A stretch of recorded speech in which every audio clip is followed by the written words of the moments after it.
Good evening, everyone, and welcome to EduTALK.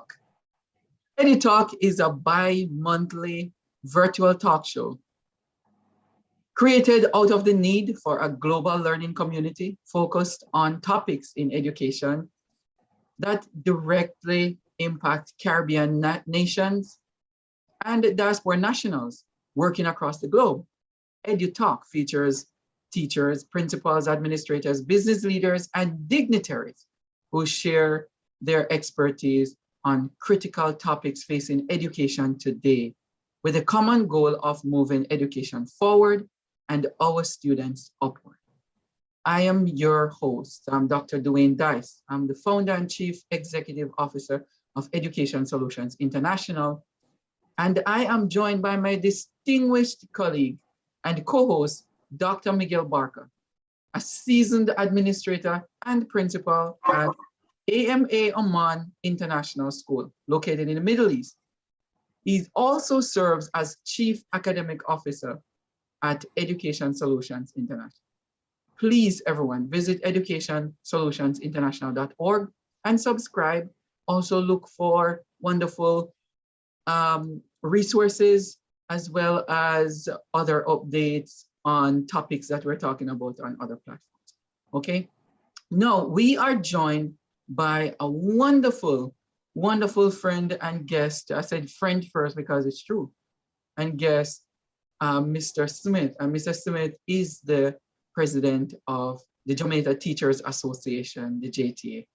And before we go over to Mr. Smith to greet us, I want my co-host here to say a few words as we start. Welcome, Dr. Barca. Greetings to you and salutation. Yes, Dice. How are you, man? I'm well. Yes, I feel quite good to be here today. I think the topic of discussion is one that is current. I think it's one that will help to bring understanding to where there are differences in a way forward. And I think one of the key perspectives in this topic will be the one that is brought here today, the JTA President, Mr. Smith. I think without assuming too much, I think it would be great for our audience to be in some ways introduced to Mr. Smith. And I think there is maybe no one better to tell us a little bit about himself, how he got to where he is now. And I know at some point you mentioned that the term is coming to an end, but a little bit as well. Maybe first introduce yourself, and then later on we'll talk a little bit about the workings of the JTA, just so that people understand exactly what, the JTA is all about. Mr. Smith, tell us what's going on. Thank you, Doctors Dice and Barca. Should I say in alphabetical order, Doctors Baker and Dice. In an educator, we tend to put things in alphabetical order as we speak. But as you would have said earlier, I'm the current president of the Jamaica Teachers Association. I have been an educator since my first sojourn into teaching started on the 3rd or 5th year about of January 1993. And I am one who I'd proudly say to some people, back in my days in primary and high school, I had absolutely no idea or thought of being a teacher.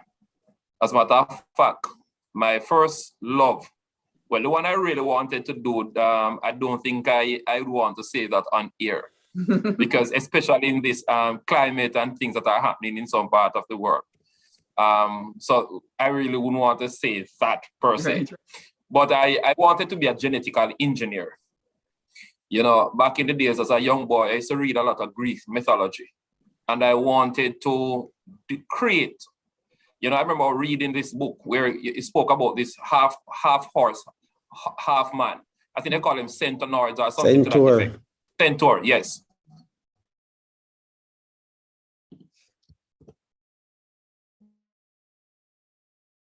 And I think we're losing him.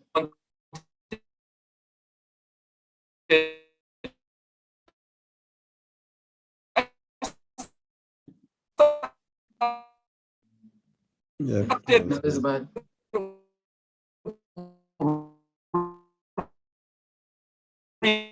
reading a lot of genetics book, even at a higher level. I was in primary school and I was reading books that my brother grade 6, 7 in primary school, or early school as you call it. But then been teaching job in January.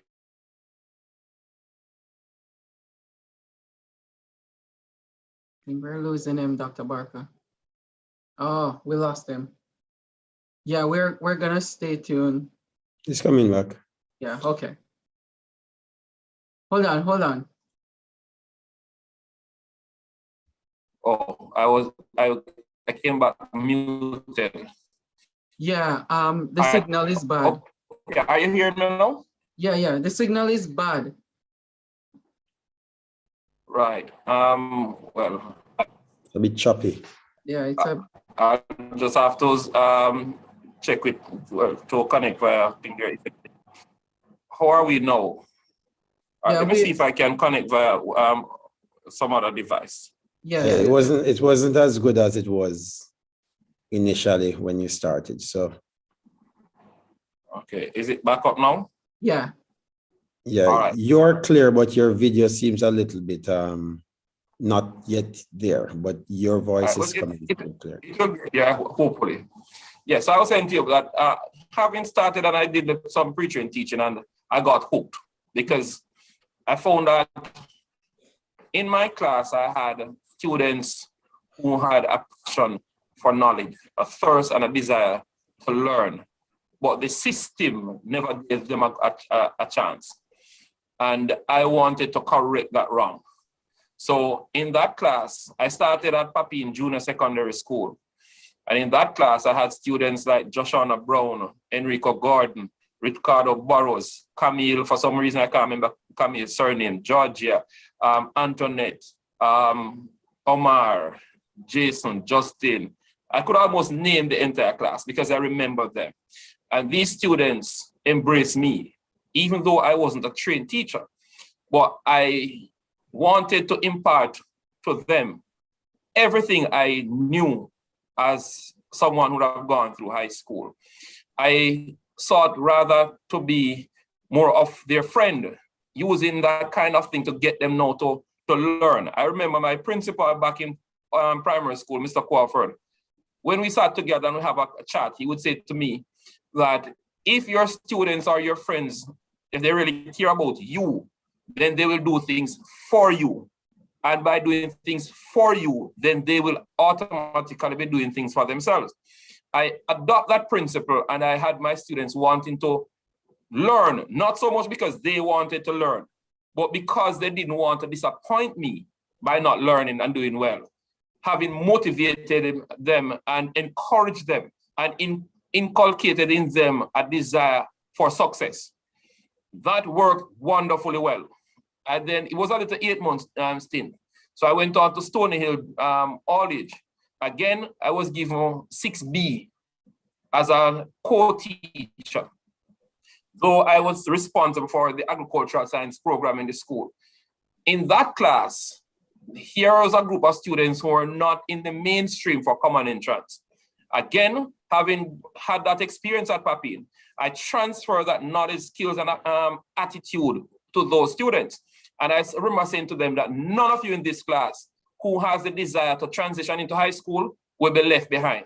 Myself and a teacher by the name of Miss Lee, we work assiduously with those students and they all went on to pass the grade 7 or the Oberlin test, as you would call it, and the grade 7 exam, because not all went to Oberlin, some went to other schools. That year, Polly Bowes Howell, during my teaching time there, she called me in her office and she said, listen, you're a very good teacher. Even though you have not yet gone to college, I realize that you have the potential to be a great teacher. Why not go to college? I applied to Michael as well as Pasley Gardens Teachers College. I got accepted for both. But I opted to go to Pasley Gardens because I wanted a change out of the Kingston environment. Being a country boy, you wanted, back into the country life. And plus my brother had gone to College of Agriculture in Portland. I used to talk so much about Portland. So I wanted to experience some of that. So I went to Pasley Gardens, that later became Case. When I finished, I came back, right back to Papine High School, and the rest is history, as they would say.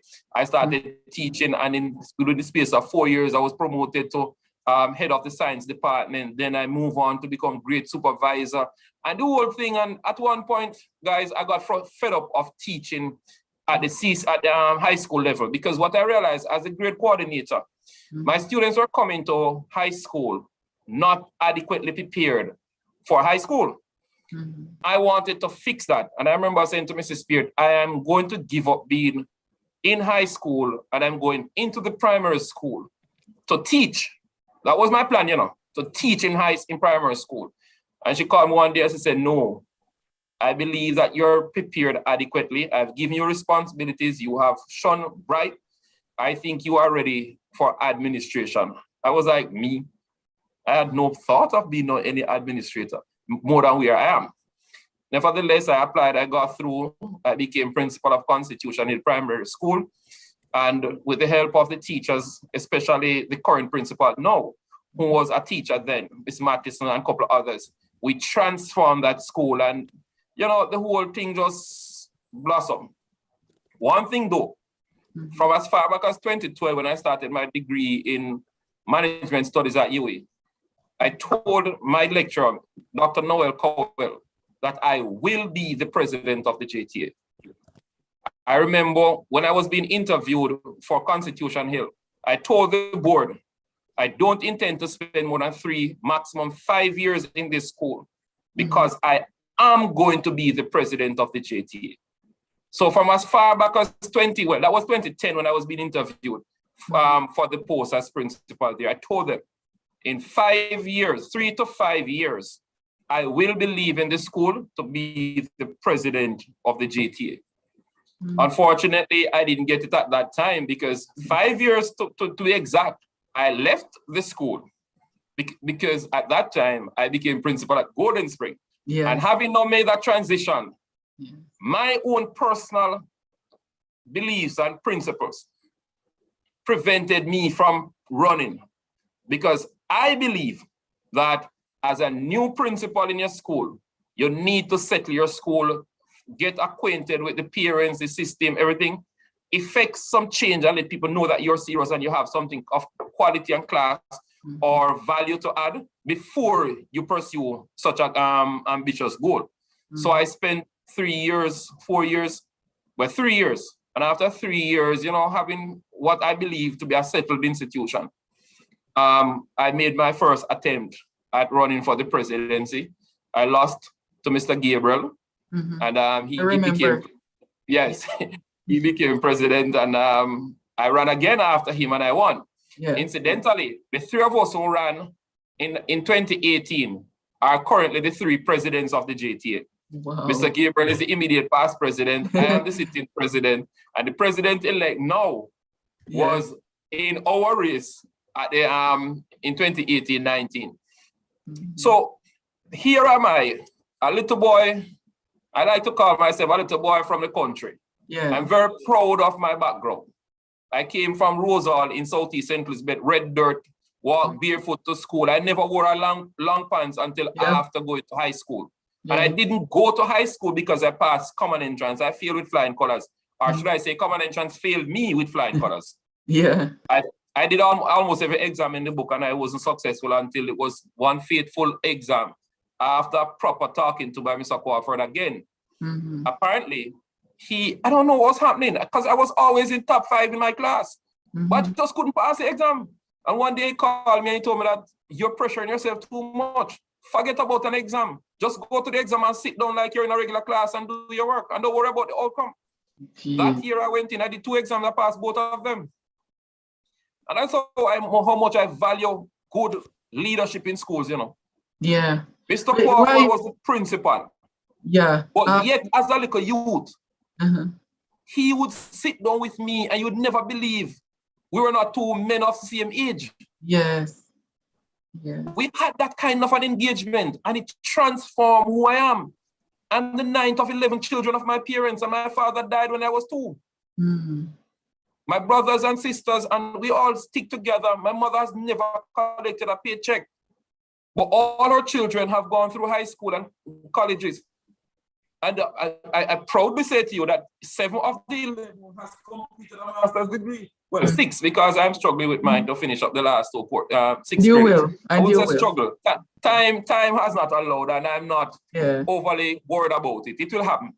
Let me ask you, so I'm here today. Yes. To continue, because you're gonna talk a little bit more about that, pertaining to the part where you mentioned growing up without your father, because I want to know, because I grew up without my father too. But we're gonna come back to that later on.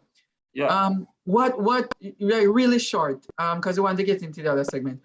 What caused you? What is the pivotal point that caused you to be the president? Why you really want? Because you set a goal to become the president. So what in your mind tells you that I want to do this, and you fail the first time and you work hard at it again? But because there's something in you that tells you that this is what I want. What was that?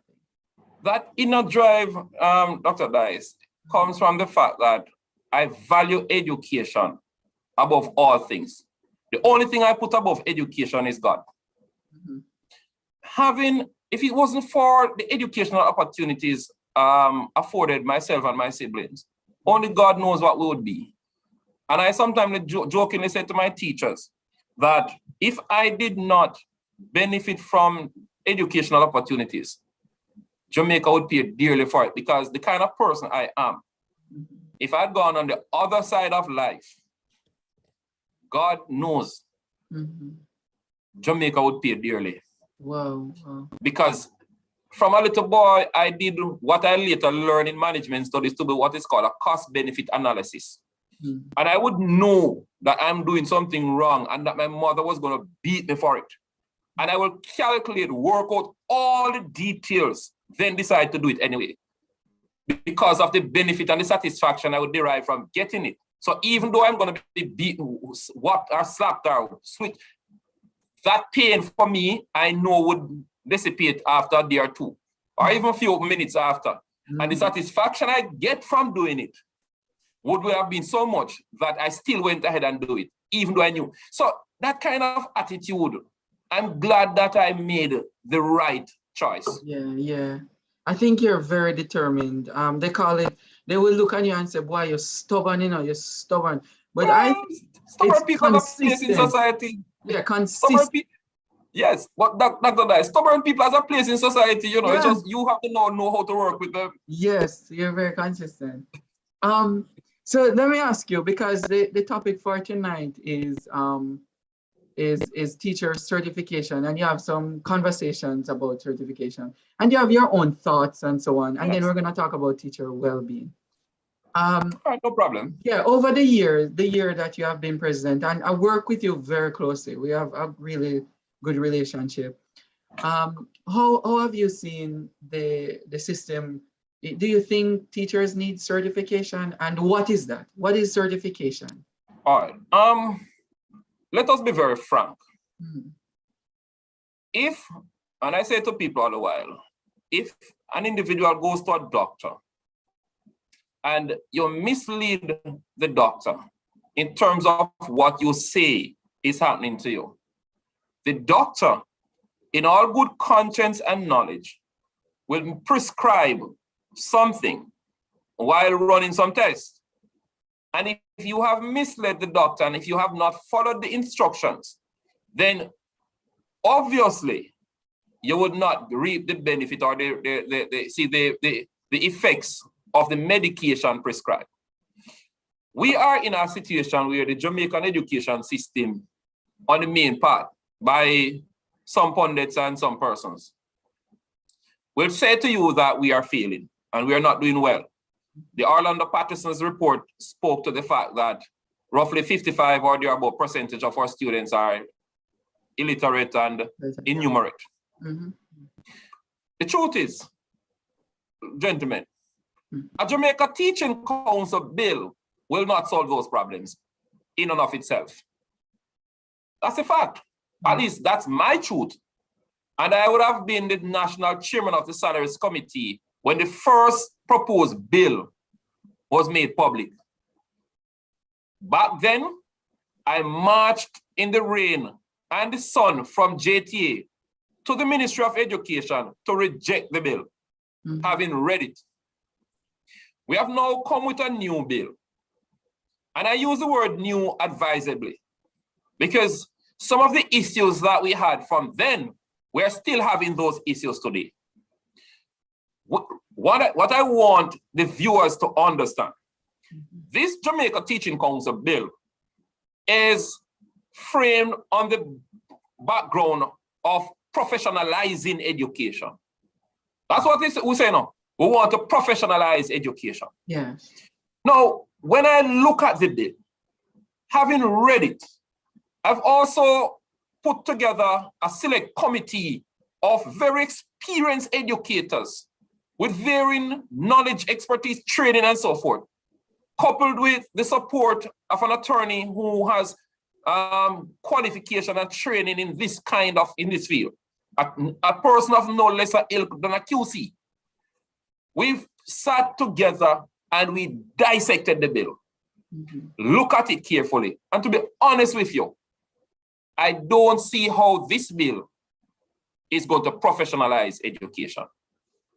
What I'm seeing is things that are punitive, to say the least. Almost like using a heavy-handed approach.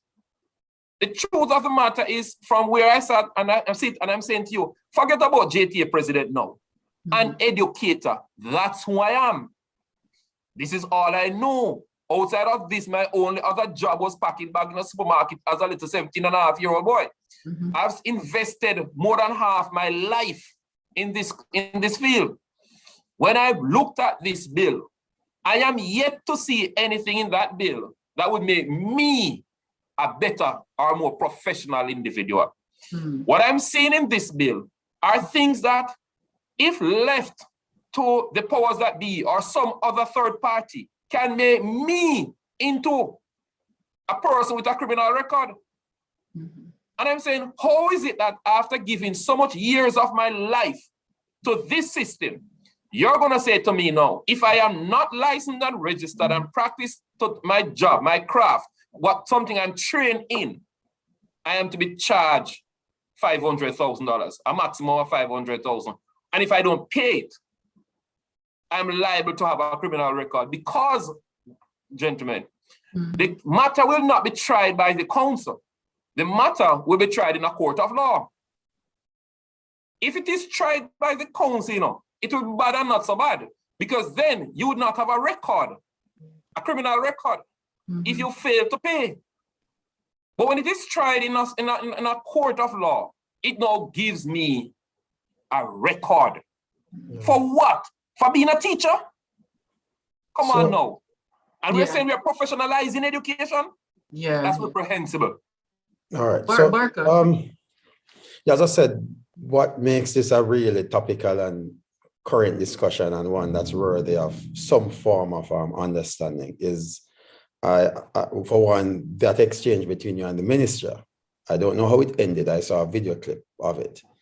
But it's clear that there are some things that the representative body for the majority of teachers in Jamaica believe that the bill has some serious flaws, right? So I'd like to believe that there are some things that, and it seems like you're saying that at the beginning in some ways, that you have no issues with the idea of having, or maybe I don't want to put words in your mouth, but the idea of a Jamaica Teaching Council and the idea of teachers being registered to teach, forget the costs, that the criminalization or the potential criminalization for teachers. Is that something that the JTA is fundamentally against, or is it a case where there are aspects of the bill that the JTA feels should not be there or needs more clarification? Where is the departure? All right, I want to read verbatim from my opening salvo in the House, in the Parliament. I'm going to read it so you hear exactly what the members of Parliament heard from the Jamaica Teachers Association. It says, Madam Chairman and members of this honorable body, The Jamaica Teachers Association is indeed grateful to this honorable body for affording us the opportunity to let our voices be heard on this very important and far-reaching bill. The team representing the Jamaica Teachers Association is comprised of, and I named the persons. Then I went on to say, this Jamaica Teaching Council bill is a bill that has the potential, I wanted to listen to the words, the potential to transform the educational landscape once it is passed into law. Madam Chairman, we want to make it abundantly clear from the onset that the Jamaica Teachers Association fully support the idea of a regulatory body to further advance the professional standard of teaching as a profession in Jamaica. You know what I'm saying? The JTA fully supports the idea of this. Then I went on to say, the current bill has proposed several changes to the way we operate as members of the education fraternity. And whilst we embrace many of the submissions or proposals in the draft document, we are diametrically opposed to several items in the bill. It is very interesting, Madam Chairman, that since the advent of the bill, approximately 10 years or so ago, we are still having challenges with some of the contents herein. These challenges are of fundamental importance to us, who will be directly impacted by the bill. It must be noted, however, that we do acknowledge that some amendments from the original document has been made. But still there are areas of grave concern to us educators. It is to this end that we are here seeking to have these areas amended so that the bill can truly benefit all parties when accepted and is operationalized in the education sector.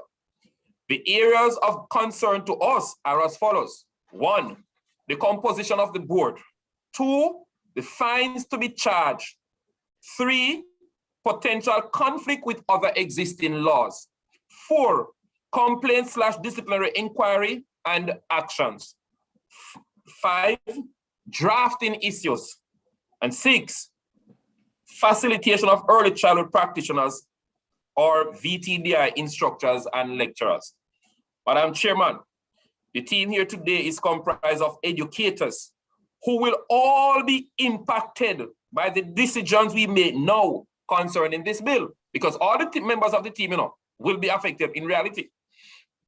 Furthermore, future educators currently in colleges and universities are watching with bated breath to see the outcome of our deliberations in order to decide whether or not they should make teaching a career. With this in mind, Madam Chair, I submit to this Honorable Joint Select Committee that it behoves us to make the right decisions as we seek to preserve, protect, and enhance the professional standard of the teaching profession. Our decisions, Madam Chairman, will undoubtedly have far-reaching effects on the profession, and may I dare say, the future of education and the quality of the entrants we will attract and retain into the profession from henceforth. As we make our submissions, we will invite our attorneys to make presentation, after which we will field questions, provide clarity. At which point, I then invite my attorney, the attorney for the JTA, to make her submission. So that's the position of the JTA. Okay. We did point to them that we support the idea. Okay. We have no opposition to that. Okay. So, Mr. Smith, in the details. Yeah, you did they when they were writing the proposal and formulate all of those, it's the whole system to professionalize our teachers. Did they consult with anybody other than whoever is there in their system to write up this? Well, I can't speak to the level of consultation, because what I can say definitively though, from where I sit having been a part of the General Council of the JTA from 2010, and having been on the Salaries Committee from 2010 even to this day, I have never been a participant, nor have I been exposed to or given the opportunity to make any submission directly. I know that in 2013-14, when Dr. Nicely was president, I was the salaries chairman. We did go through this bill. At that time, we had a different attorney, and we made a submission. We delivered our response to the education minister, not this minister, different minister at the time. And so we marched from the JTA, went there, we made our opposition known, the areas of concern. And as I said before, some of these areas are still here before us today. Yeah. So we have a challenge with the contents or some of the proposed areas, we would have listed the areas of grave concern to us. There are some things you'll discuss as you go along, but these we identify as deal breakers. Yeah. So, Hold on, Dr. Barca. Yeah. Okay. Yes. Dr. Barca, go ahead. Yeah, just to continue that, I think thanks for that. That's a very comprehensive statement, and also give us a space in which we can begin the conversation. So I want to establish that from this conversation, in principle, because one of the things that might be circling in the media, and you mentioned this at the beginning, is that the JTA is against in any way regulating the profession. It's clear that from what you're saying, that you're not opposed to this idea of a teaching council bill, a Jamaica teaching council. What you're opposed to are the way that the bill is being, the stance of the bill, it seems it is to regulate teachers more from a punitive perspective, and you have some specific issues. One of the issues that I heard in that exchange was around the VDTI instructors, people who don't have the qualifications and would maybe be automatically be liable for a fine. I remember that exchange, and it seemed to me one that is quite easy to rectify from a perspective of when the bill comes in effect. I remember you say you went to Teachers College, I went to Pasley. I went to Pasley as well. And I remember when I was at Pasley, you used to have the certificate teachers who would come in to get upgraded. So tell me a little bit about what the resolution, for example, of that would look like. If you as a JTA, and not from the perspective of what we believe the government wants to do, because you mentioned 2013, I know that this bill started with Ronnie Tweets, right? So it's come across governments. It's both governments that have seen to have an interest in putting this thing on the table. So we can maybe agree that it's clearly something that both governments want, or any government of Jamaica wants. So no, it's clear that when you finish your term, the next president doesn't have to deal with this bill, right? I think so. The question mark is then, let's pick on a few of these issues, because I think we are EduTALK, but we are education solutions as well, right? And so part of what I'd like to be made clear, because that exchange seemed a little bit back and forth and everything get lost and the media pick out what they want to pick out, right? When we focus on that part, I have two parts I want to focus on, but this is one part that I think can be solved. How would the JTA want the government to address this if they were to look at it? Because we certainly don't want teachers on September 1 or whenever the date the bill comes in automatically is in handcuffs. So tell me about it. That's an easy fix, and just to say it here, I never find a problem if I don't find a solution. Yeah. So if I see a problem, I go and try to find a solution. Now, here is it, that Section 24 is what defines a teacher. Yeah. That's where I read to the minister to say that if this bill was to be passed right now, this is what would happen to the sector. The minister said I was crying fire in a closed room, and that's not the intent. Now, ladies and gentlemen, and I say this to both of you and to everybody listening, I don't care about the intent. I want a bill that gives us definitive, specific direction, because intent is subjective and anybody can interpret intent. I give you a case in point before I go on to furnish you with the answers. The current Education Act and its companion, the regulation, stipulates that not more than 10% of the teaching staff can be on leave at the same time in each school. That's it. That's it. The intention, is not to have too much teachers going out on leave. The minister, Ronald Twits, unilaterally cut that 10% in half and said not more than 5%. And that has created a serious problem in education circles today, because the minister is able to make that decision by himself. The intent was not to have only 5% of your staff out, not more than 10. So I don't want anything about no intent of anything. I want things to be codified, put there in black and white for all to see from the onset. The other thing, when we look at the definition of a teacher, by definition, according to section 24, the teachers who have not obtained or who does not possess a teaching diploma and a degree would not be classified as a trained teacher, and as such would not possess the requisite qualification to remain in the system. And that's a fact. It's there in black and white. Now, in the education regulation, if a teacher does not have the requisite qualification to be classified as a trained teacher, that individual is given 6 years, after which, if you are not pursuing in a full-time course of study, a course of any educational course that will lead to become a trained teacher, you would have to leave the system and go that's and upgrade yourself. The current situation. That's the current situation. Okay. Now with this bill, what they're saying is that you'll have 3 different classification. You have what is called a registered teacher, a licensed teacher, and a teacher who has what is called authorization to teach. As it is now, a pre-trained teacher, though it is not called that, but based on how the language of the law, the pre-trained teacher is really operating with an authorization to teach from the Ministry of Education and the government and the laws of Jamaica. And that authorization to teach lasts for 6 years.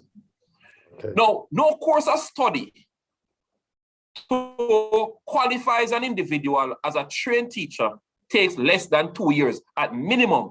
And when I say 2 years now, it means that you would have to come into the system with other qualifications and just need to focus on the education courses along with practicum to qualify as a trained graduate, as a trained teacher. So the minimum period of time in college is 2 years. Now, according to section 84 or 89, I don't remember exactly which of section, so don't quote them the section part now. It gives you a period of 12 months as an authorized teacher. If we allow this to go, an individual who is now operating as a trained teacher because you have a diploma, or a specialist one teacher, meaning that you have certification from a reputable institution with expertise in a particular technical vocational field, or a specialist two, people who would have graduated from the College of Agriculture with an associate degree in general agriculture, or from VTDI, other institutions with a diploma but not in teacher training, okay?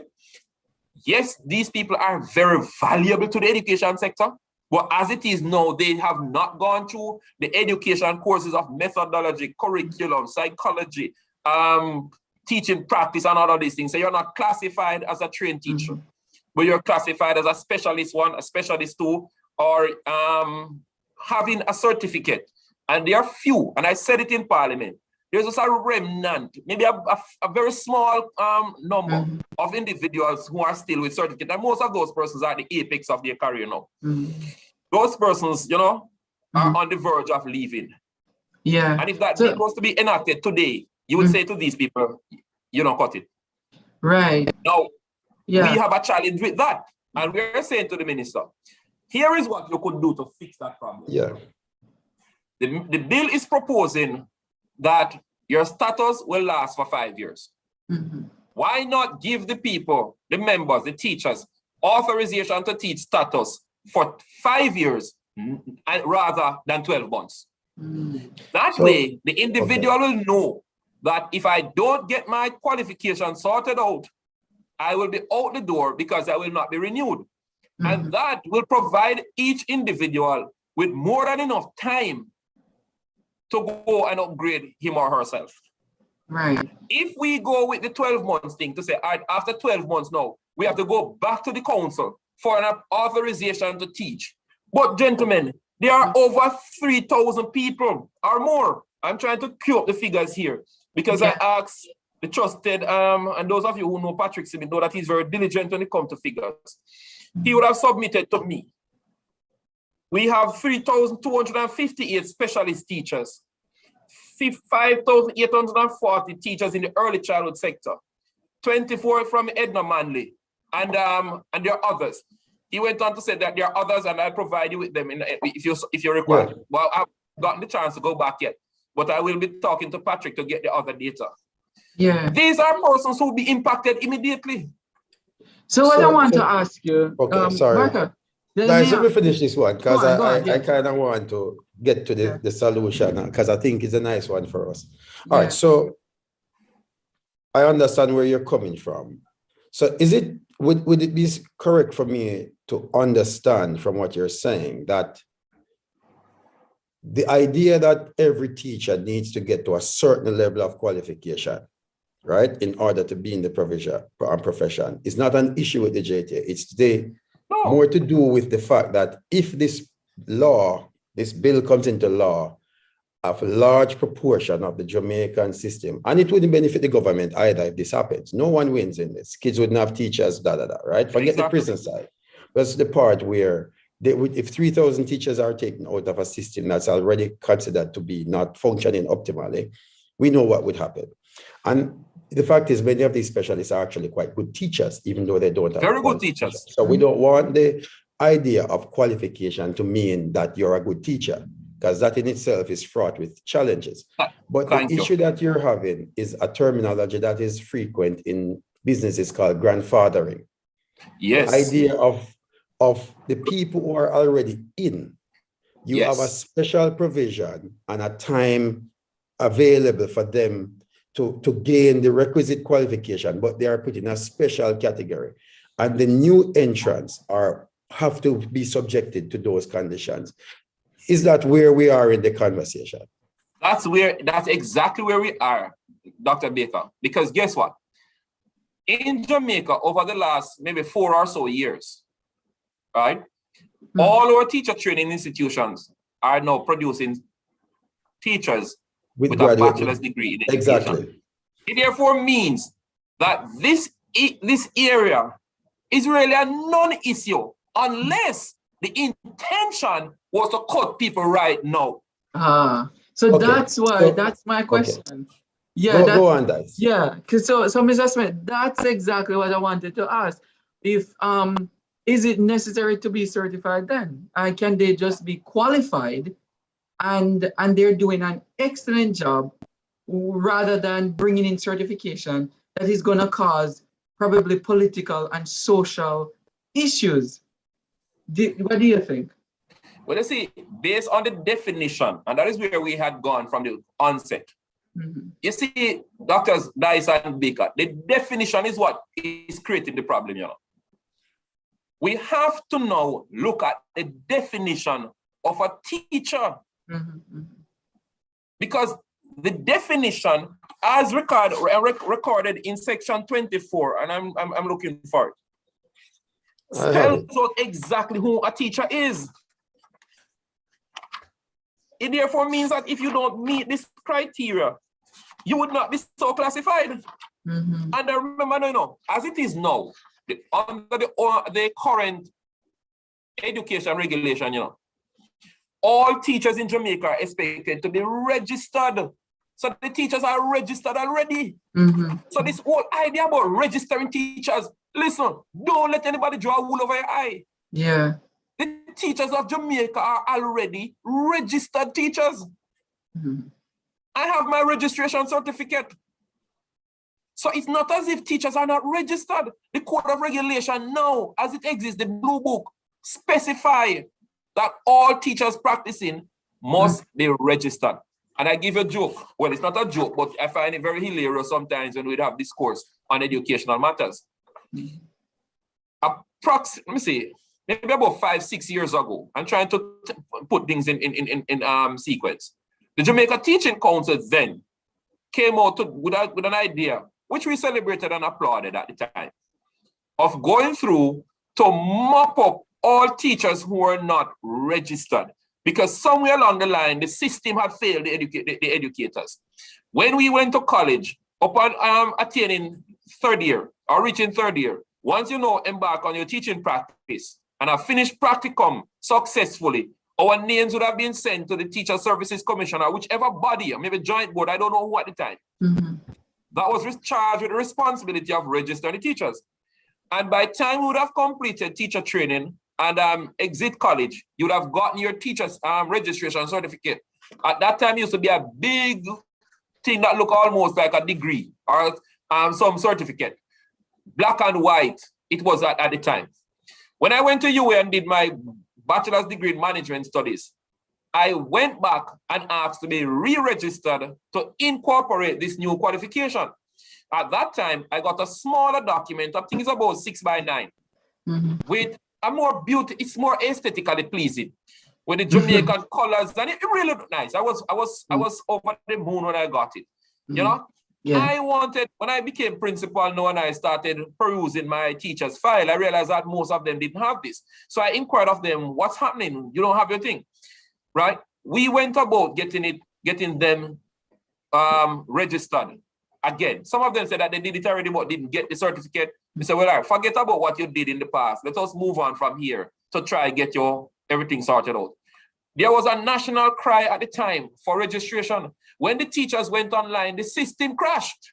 We were told to go online, you know. And I'm telling you, the teachers went online and the JTC system crashed. That, for me, gentlemen, raises a red flag. When we have, and I made the point in Parliament, when we have 20,000 teachers who are members of the JTA, but there's about 10 to 15,000 spanning early childhood, private institutions, government institutions too, who are not members of the JTA. But all of these practitioners will be impacted by this JTC bill. When we have this roughly 35, nearing probably 40,000, and if we look at the needs of the sector, it may blossom to around 40,000 teachers. When we have all of these personnel to be registered and licensed and authorized to teach, I see a logistical nightmare that will impact education. So again, rather than give everybody a starting point where you all start at the same point, which means that you expire at the same point, why not stagger the thing and have people joining, coming on at different stages so everybody don't expire at the same time? Well, the expiration question is one that will have a lot of challenges and might have to be removed, because I work, for example, in the UK, that expiration doesn't exist. You get what is called a QTS, a qualified teacher status, separate from your certification. This is to say that you're part of the General Teaching Council, and you get a number, and you cannot apply for a job anywhere in the UK without providing that number, right? It's not possible to get a job in a school unless you get some special dispensation, and it doesn't expire. I've been out of the UK for 10 years. I go back, I'll just use my qualification. And they will accept that as part of the deal. So I think your point about the logistical nightmare of a regular re-registration, you know, is questionable. You know what I mean? Because you're right. If everybody failed to get that paperwork completed, what happens? Are they all illegal at the same time? But that is something that a government can look at. So just to summarize your point here. So you're saying that if the government is willing to move in the direction of grandfathering the people who are in, and I'd add that they put systems in place to ensure that these people actually become qualified, meaning there must be a professional development modal piece that comes with it, not just you must get it, but also here are the ways in which we are going to take specialist one. Here, some form of upgrading system that is in place, maybe attached, because you can't remove these people from the system. We know that if you remove them, you don't have enough teachers anyway. It's not a case where Jamaica is teeming with teachers and these people are taking up space and the government is just trying to weed them out, right? So let's leave that issue. I think we're clear that a more of a strategic view of saying in 5 years' time, when this bill is in effect for over 5 to 6 years, we'll see a larger proportion of Jamaican teachers with this requisite qualification. So let's leave that. I think the solution is apparent there, and I think any well-thinking government will see that this has to be the way it works when they do the numbers but they will have to. But they'll play games, but they'll have to. I think they'll have to. There's no question. You see, the optics of the situation could have been far better. The narrative needed to have changed. We had a moment of truth right there in the parliament. Okay. A simple response could have been, okay, Mr. President, we hear you. We'll take it under consideration. We'll get back to you. Yeah, I think part of the conversation from what I saw, and I don't know the people because I'm not off it, I think you came in as a you came in to provide a viewpoint from the JTA. And it seemed to me that the minister took offense with the fact that you're providing a viewpoint. And then a member of, I'm assuming the party opposite, wanted to say that when we invite people in, whether we agree with their opinions or not, we should allow them to say it. That is what I understand. And I agree that that was the nature. That's how it should be. Yes, pretty much that's what's transpired. And that's what we expected anyway, but it never went down like that. Yeah, I saw the second point I want to pick up now. So that one, I think the solution can be done with sensible people talking through. I would be very surprised if that doesn't become the understanding, right? That would be like the wasted time, all of the time wasted. Given that this bill is from 2013, this bill was on the table from running to its time. A few more years to make sure that it actually works. Shouldn't be a problem. It started before Ronnie still, I would expect, but Ronnie Tweed is the first name that I see, when JTA kind of get a bit serious on it, it seems to me, right? Okay. But it might be before, of course, because the second thing I want to pick up is the fine, because that also was one of the piece where you talk about the criminalization or the potential criminalization. What exactly? All right, so just so we get to an understanding point, when we get to that point, not now, because we realize there will be a lot of people who will not have the qualification, right? And I'm also going to say that this idea of renewing your license is fraught with logistical difficulties. I'm going to assume that in long term, they'll say, let's not do it. Let's just keep people registered. And if they meet the criteria, they're ongoing, right? I would assume so, because I think asking people to re-register every 5 years is going to be a problem. I just think so. And it can lead people vulnerable in their jobs, thinking that somebody who need to sign a form will not sign it. I can imagine that. So I think it will go. But my question is around the fines, in the sense that if someone does not have based on the definition of section 24(1) and 2, right? They don't meet those criteria, and they continue to practice, how do you propose that the government deals with that? Well, let's see, the good thing is this, and I think we didn't get much pushback on this one. Okay. We recognize that there could be some significant challenge here. Again, we have to ignore intent and look at possibilities. Yeah. We suggested to the government, to the select committee, the joint select committee, that the fines for 2 of the stated charges, or scenarios rather, let me use the word scenarios and not charges, should be significantly lowered, while 1 we agree should remain up to 500,000. So we look at section 24(2) that speaks to up to 500,000 for teaching without a license. Now, that can't hold because you could be without a license for reasons beyond your control. So we modify that to say, if the teacher, right, did not do what is necessary to ensure, so in other words, if the fault or guilt is on the part of the teacher, then there should be a maximum fine of $200,000, down from 500. Maximum $200,000.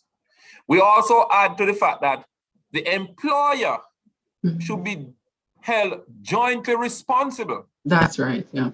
Yeah. So don't just leave it on the teacher alone. Yeah. I would say fully. You see, Fully, this is where yeah. I would depart. I would say the only person at fault here, except when someone is working in their home. You know, those are the definitions that they gave And that beyond is why, the you see, education we system. thought about that, you know. If because you this are still employed in a includes school, homeschooling. the responsibility is that the school does not employ anyone who is not registered. And if they do, it's a school that's liable. Yeah. Well, the board, yes. So we made that Yeah, point, yeah, the and board, whichever, yeah. that it ought to be that the employer must be held responsible jointly, Yeah. right? In which case, if the fee is a maximum fine of 200, then you could be looking at the teacher paying $100,000 or less, depending on what is charged. Yeah, for me, I would say And I agree with you. Yeah, I would say to move away from criminalize a teacher having a criminal record, you too would have to be the incompetence or someone not following procedures in an organization. You know, you talk about you going through the documents in your school and saying, what's going on, guys? How come you haven't gotten your registration? This has to be a role that schools have to take on. If when 5-10 years from now, when a bill like this is in place, that doesn't put teachers in a position where, as you say, something, they might be sick, didn't get a chance to submit. It would have to be the employer who would have to be in a position to say, if they, because I'm giving the example, for example, in the UK, teachers, for example, Jamaican teachers come to work overseas in Jamaica, in UK for all the time. They have to get registered similarly, and they have to get their QTS. If in any way a school employs someone who is not, let's say, licensed to teach, the teacher is not even considered to be breaking the law. It's a school. Yeah. And I think it's an important piece that we could look at, because the idea of, you know, if you want to start talking about jointly, what is how much do you pay, how much, and then all of a sudden, two are we wrong, put your hand up. I think one thing that we could consider moving forward is saying, where does the responsibility lie? And by extension then, Winston, Mr. Smith, when we responsibility lies with you see, when you push that argument, it's when you push that argument, you know, because what you're suggesting, we had that discourse too. Yeah. What we were told then is that this is the act, and in the regulations, those things will be written out. Okay, okay. So we did make the point, and we went on even further to say that the teacher, right, should not be tried by a court, or should not be brought to a court. No, no. But by the council. Not for that. That's not a criminal case in any way. But you see, the bill says that will be tried in the I don't remember if it's the Supreme Court or the RM Court or Parish Court. It says 500,000 or 6 months imprisonment. Hey, see that the president that tell lies, not that court. I don't remember the name of the court right now, because for me, the name of the court, I'm not a lawyer, so I may not even understand the implications for the different type of courts. All I'm suggesting is that no teacher should be going to no court. You can't even deal with it. The court already. Not for that. Not exactly. For that. Sexual offense. You can't even deal with the cases you have in court already, and you want to know go and congest the court because you're charging a teacher. Yeah, that's petty. It's very petty. Oh, on something, on a procedural matter, because we're not quite likely we're not talking about a teacher who has been. Now, if a teacher, for example, has been found.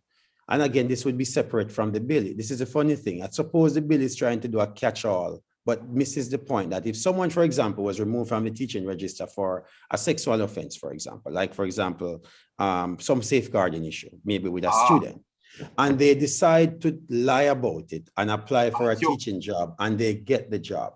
There are two pieces that and this is maybe what they're trying to do, a catch-all bill, but the problem is it doesn't recognize that the system already has the laws in place to deal with that. Now, the third issue, and you notice I said that there's a third one that we did not. We felt that one was even, well, we wouldn't want to suggest to them to make it higher, but we felt when we disaggregate it and get down to the granular level, could have been up to $1 million, which is the point you just made. I think we should remove I think that's something I would push to not have any financial, because it doesn't make sense. That's the problem with it. I mean, first of all, whose teacher is going to find 500,000? So automatically, you're putting that person in jail, giving them a criminal record, and they'll automatically not be able to be certified in the end because they'd have broken the law. So it doesn't make sense. It doesn't win. Nobody wins. I would say the solution has to be, the responsibility has to be closer to the institution. That's the first thing. And with some grace period for registration. And I'd remove the 5-year registration if I could. This thing of renewing it, I think it doesn't really work unless it means like you have juncture, for example, when you get to age 50 or something, which means that as people's competence might be weighing, you want to just check that they're okay to continue. But in terms of a functioning teacher, no issues with their professional development, what are they renewing? Costing more logistical nightmares. So I think, having listened to the conversation, I think this money thing, I wouldn't go anywhere near it, not even for $10,000, because it means that a person can pay them way to continue.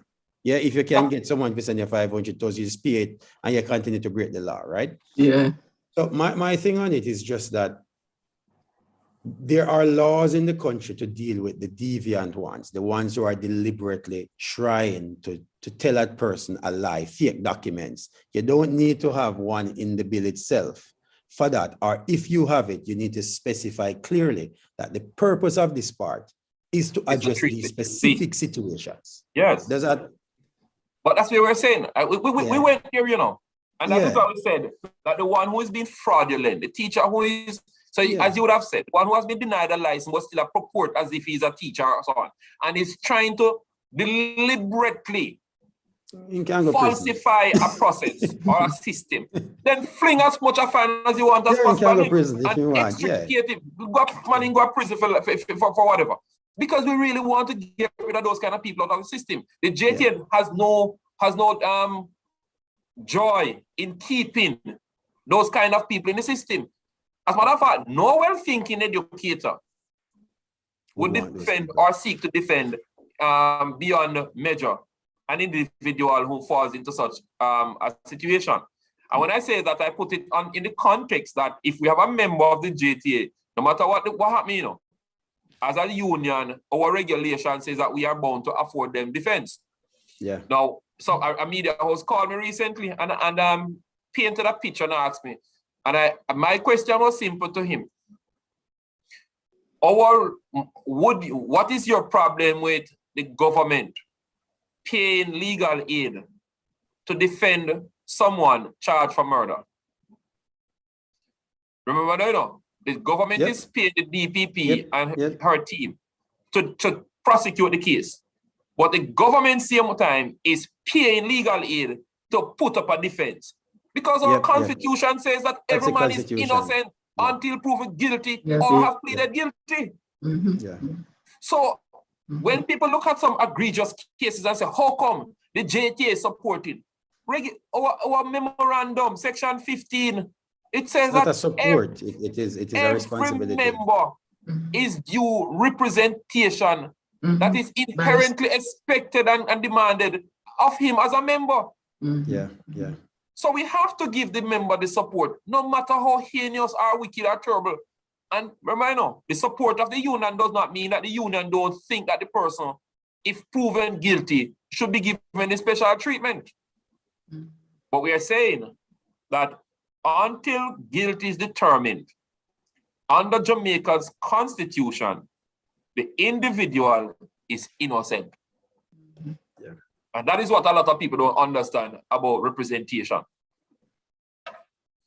So we have a challenge with that. Would you believe that in the bill, the crafters of the bill never consult the dictionary. It's embarrassing to say it, you know. That's a joke. Is that joke? No, it's a fact. Oh, you have cases where practice, they're mixing up the noun and the verb. Yeah. The same thing with license, the noun and verb. Listen, it'd be amazing to see the things.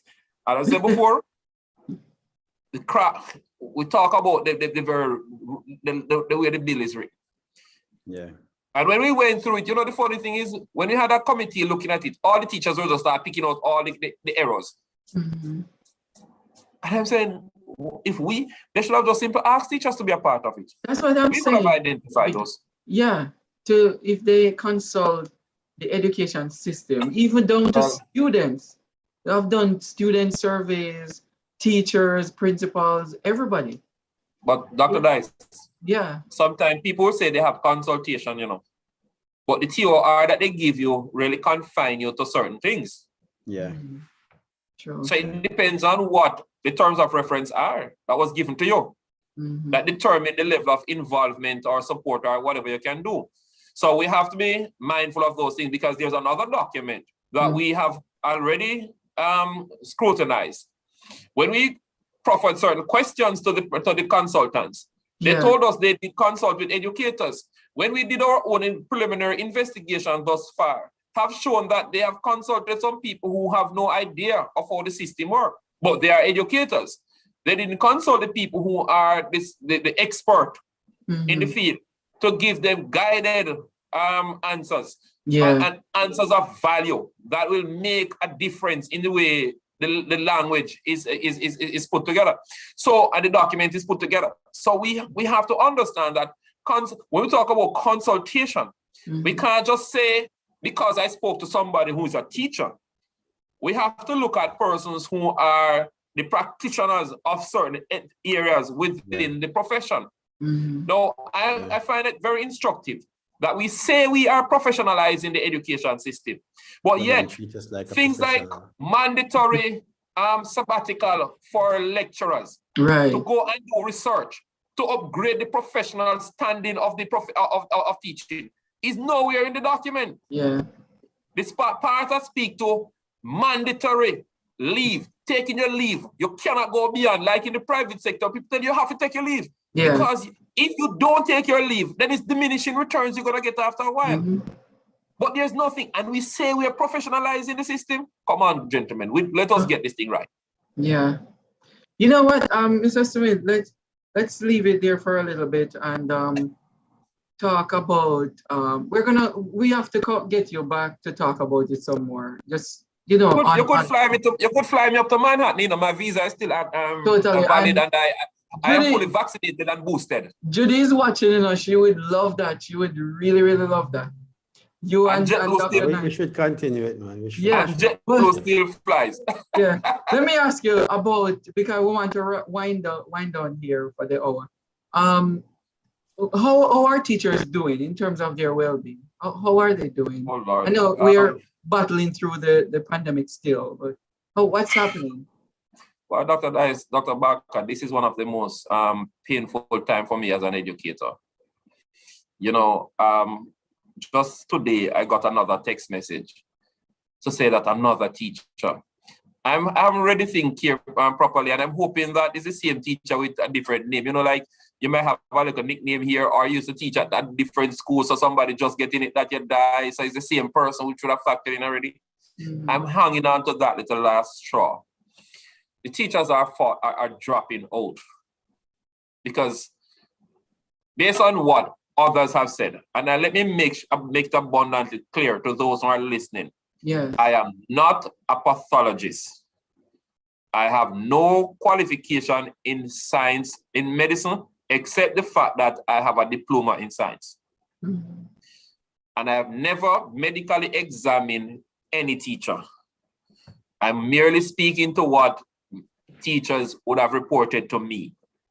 The teachers are tired. They are stressed out. They need a break. I in one of our meetings with the Minister of Education and her team, I made a plea to the minister. Give the teachers the entire summer holiday this year. No course, no online, none. Give the teachers a summer break. Oh God, yes. Whatever we have to do, let it stay. Put a stay on things and let the teachers enjoy this summer. Mm-hmm. Because it is important. We must be given the opportunity to take care of self. Yes, yes. Our teachers are hurting. Mm-hmm. Our teachers are struggling. Mm-hmm. I submit to you, gentlemen, mm-hmm. that the emotional burden, the stress has never been this high in education. Certainly not since 1993 when I started. Mm-hmm. The stress doesn't only come from the nature of the job, but from the fact that you're not able to financially take care of yourself and your families. Yeah. The unsurmounting bills that the teachers have to pay. You're not even able to rest properly. Yeah. Many of our teachers, you know, I want to share something with you.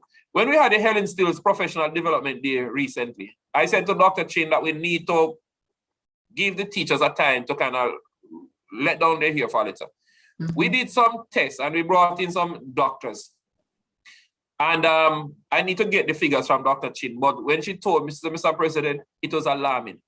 A high percentage of the teachers who went to visit the doctor were in a serious state concerning their health. Mm-hmm. She said to me that there are many teachers, the doctor said, had you not come at this time, you could have had a stroke. Wow. They were on the brink of having a stroke, Mm-hmm. and they didn't know. Yeah. Wow. Because some It of is a them are serious even, thing. they're depressed and they don't even know, you know, mild depression. They don't even know. They don't know because They they're don't, busy. they don't even know. I've had the misfortune when I was campaigning of going to schools, and when you go there, I remember overhearing a teacher in the staff room borrowing $100 to go home. And the saddest part was no teacher could lend the teacher. Oh my God. Borrowing $100, you know. Yeah, more needs to be done. And, you know, Dice, we have had some conversations about, Yeah.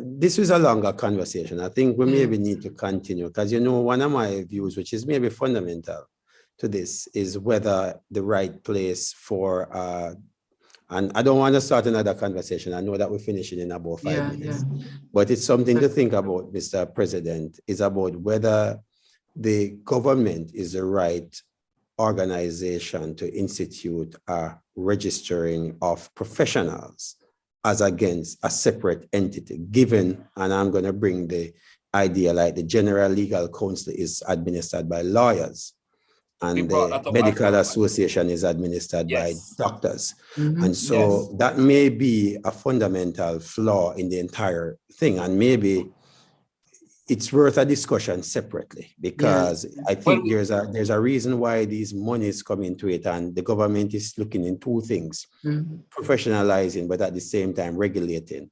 And sometimes the two can run into a position because the same people trying to do the same thing, but it's two different minds that needs to do it.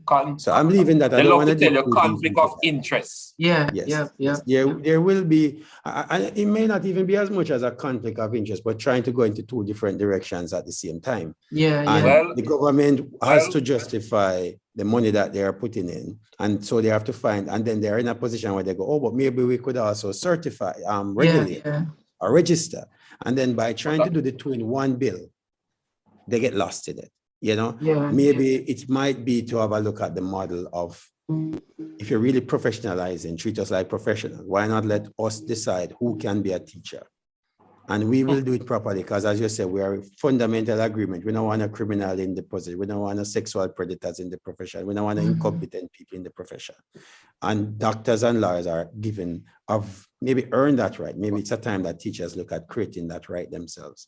And maybe there's a moment of. Well, we brought that point in the early part of our submission, in our response to them, that the General Legal Counsel is run by lawyers on the most part. The midwives, the architects, you know. I will list out the professions in Jamaica that they are the ones who form majority of the bodies that keep them in check, for want of a better word. But here it is that the teachers have to be fighting for a seat at the table in a real way. And we say we want to advance the profession. I want to say to you before, I know time is going. I mean, perhaps maybe teachers just have to do it. If this bill, I want to put some figures to you straight. A principal in Jamaica, 10 years experience as a principal in the realm of a grade 3 category classification of school takes home $26,000 a year, US dollars a year. Let us juxtapose that. A teacher in Jamaica with 2 years certification, with a degree for 2 years, 2 years teaching experience, come to North America, can earn between 54 and 90,000 US a year. I want the government to think about that before they come with these things. Because I've said it already. If we don't treat with these matters carefully, we may have to go recruit teachers from Haiti. Because that's the only country below Jamaica when it comes to some things. You do have a point there. And so let us think about it. Miss Malloy said on YouTube that the teachers are exhausted. They are exhausted on doing. They're very exhausted. A teacher called me recently and she said, Mr. President, I need you to appeal for this case for me. I applied for my 8 months vacation leave and I was denied. And I am tired. She said, sir, if I have to go back to school September, I feel I may just die on the job. And this is a teacher. To qualify for 8 months vacation leave, gentlemen, you have to teach consistently for 10 years. No break. Wow. To qualify for 8 months vacation leave. The teacher says, sir, I have done more than 10 years. And I've applied and have been constantly denied. And guess what? This teacher takes home a gross salary of $165,000 a month. And when you apply the government's portion of it, the teacher takes home cash in hand outside of any personal deductions. $125,000, $126,000 thereabout. And that may sound nice on paper. Come to Jamaica, come spend $126,000. I realize you go to the supermarket to carry home 2 scandal bags. Yep. That's true. And we expect, this is a teacher with over 11 years teaching experience with a degree, And you expect the teachers to sit here now and absorb a JTC bill that may criminalize them and put them in prison for $125,000 a month. They keep that. Wow. And I make no bones about it. Mr. Smith, thank you. It's an injustice on the education system.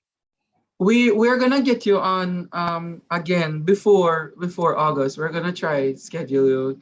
Well, you have to hurry because my departure date is the 23rd of August. So I want really quickly. I don't mind having you in as Winston Smith as well, because I think you are more than. Miguel, he's always gonna have president beside his name. So, but what I want to ask you is just really quickly, because we really have to stop. How has the year been for you in a nutshell? It's wonderful. When I go out there and meet the teachers, it's something I live for. Yes. And I mean, when I wake up in the morning at 1 a.m., because my day starts at 1 a.m., Wow. And I go through, I take up my phones and I look at them and I go through and respond to all messages that would have come in from the evening into the night. Yes. And when you're able to help the teachers and they text back to say, Sir President, thank you very much. The problem has been solved. And you know, it just gives this warm feeling. Yeah. I feel like my living and walking this path is really touching the hearts of many. Though it has many challenges, and I will not say to anybody listening to me, it's a walk in the park. It's not. The seat is not as hot if you're adequately prepared and if you have good people surrounding you. And I believe I have some awesome people support with me. Yeah, yeah. You know, thank you. I have a family that cares and they will give me the support. Yeah. You know, so, I remember my wife and my daughter is not here. With their support. My son is here with me and he's a bit worried because he is going to be a teacher, Dr. Dice, and he told me the other day that, and this is a very, I know time is going, but it's very important for those who are listening. He is the president of the student council at his college. That's good. And he's also the president of the young professionals for the Jamaica Teachers Association. And he said to me, Daddy, we listened to the discourse in Parliament. And when he did a small poll among students doing mathematics, he said less than 10 of that cohort wants to become a teacher in Jamaica. And that is where the government needs to open their eyes and understand. This is where the rubber hits the road. The fourth-year students coming out are not looking forward to enter the profession based on what they have heard on this Jamaica Teaching Council bill. We need to wise up before it's too late. Thank you. Mr. Smith, we have to, this is not the end. This is part 1 or something like that. And we'll talk again very, very soon. Thank you so much. Yeah, always a pleasure. Remember, we're here to support you. Yeah, man. I remember I know how to find my way to and around Manhattan. Just say. Judy is listening. Judy, prepare yourself. She's online. She's dropping that. She said Jamaican students need Jamaican teachers. Patrick, let me give another one. He said, a commendable performance, Mr. President. You definitely have your fingers on the pulse of teachers. I'm thinking, so that's good. They really love you. I hope so. Man, thank you for coming in, man. And thank you so much. Willing to discuss, because I think, as you rightly say, we need to have these discussions with the intention to understand. Because everybody has a position, and when we understand where people's positions are coming from, therein is where the solution will come, because we will find something that works for both. I see a lot of common ground in this, and I think the issues that at the moment seeming to be at where we are crossroads with, let's say, the government, seems to me just needs the right kind of people at the table to resolve it. And it doesn't address the issues of salary, unfairness, and those issues. But if the matter then is the teaching council bill, there are enough things I see in that is maybe someone doing shortcut rather than just doing the work that requires to be done. So thanks for coming in. I think you have helped a lot, and as Dwayne said, we'll talk again. Yeah, man. Most definitely. And all viewers, please go to educationsolutionsinternational.org. That's educationsolutionsinternational.org, and subscribe to our system, the website. Also, if you want to subscribe to this channel, because we have EduTALK on here almost every week or every other week on a Tuesday night. And we discuss quite a lot of topics here with different people. Tonight we have a wonderful guest and friend and brother, Mr. Smith there. And of course, he's always welcome in New York, anytime at all, any single time. Thank you so much, Mr. Smith. You have to be nice to me as a pastor garden person like myself. So we need to have a quick chat before you go to say something. No problem. Thank you. Yes, stay on. Bye, everybody. Take care. We'll see you next week. And you can still drop your comments in the chat, as well as your questions. We can get them answered even if it's not live anymore. All right. Talk to you soon. Bye, everybody. This is EduTALK, and we'll see you next week. Bye, everybody.